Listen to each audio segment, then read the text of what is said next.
गुरु नानक ने ब्रह्म को सर्वशक्तिमान माना है।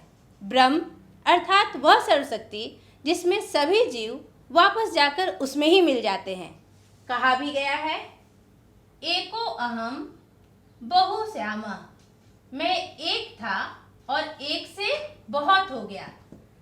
और जब हम जीवित होते हैं तो इस संसार में रहते हैं, किंतु जब मरते हैं तो वापस जाकर के इसी ब्रह्म में लीन हो जाते हैं। इसीलिए गुरु नानक ने इसे निर्गुण ब्रह्म माना है। निर्गुण निराकार ईश्वर के उपासक गुरु नानक हिंदी की निर्गुण भक्ति धारा के प्रमुख कवि हैं। पाठ में नानक के 2 महत्वपूर्ण पद दिए गए हैं। पहले पद में नानक ने बाहरी वेशभूषा, पूजा पाठ और कर्मकांड के स्थान पर सरल तथा सच्चे हृदय से राम नाम के कीर्तन पर बल दिया है, क्योंकि नाम कीर्तन ही सच्ची और अस्थायी शांति का एक मार्ग है जिससे व्यक्ति इस दुखमय जीवन के पार पहुंच जाता है। बच्चों, आप तो सोच रहे होंगे कि ये राम नाम के कीर्तन में राम कौन है। मैं आपको कबीर के एक दोहे के माध्यम से समझाती हूँ कि ये राम कौन है। कबीर ने कहा है, एक राम दशरथ घर डोले, एक राम अंतर में बोले।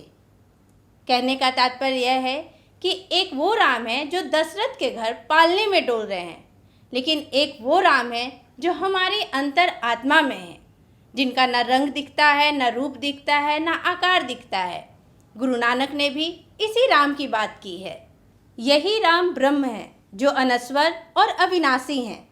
नानक ने अपने पहले पद में इसी राम के बारे में कहा है। उससे पहले कि हम राम नाम के पद को पढ़ें, पहले मैं आपको दिखाऊंगी कि उन्होंने कुछ शब्द कहे हैं, जो शब्द अभी आधुनिक रूप में या मानक रूप में उनके क्या अर्थ हैं वो मैं आपको एक चार्ट के माध्यम से दिखाती हूँ। नानक के पहले पद में आए हुए शब्दों को देखिए। तत्कालीन शब्द हैं भिक्षु और उसके आधुनिक रूप हैं विष, यानी कि भिक्षु का अर्थ है विष। निःफलु, निःफलु का अर्थ है निष्फल। आधुनिक रूप या मानक रूप जिसे हम कहते हैं ये है निष्फल। महीयर, महीयर का अर्थ है धरती। मति, मति का अर्थ है मति, मति यानी बुद्धि। अरुझि, अरुझि का अर्थ है उलझकर। आज इसे मानक रूप में और आधुनिक रूप में उलझकर कहते हैं। तत्कालीन शब्द था अरुझि।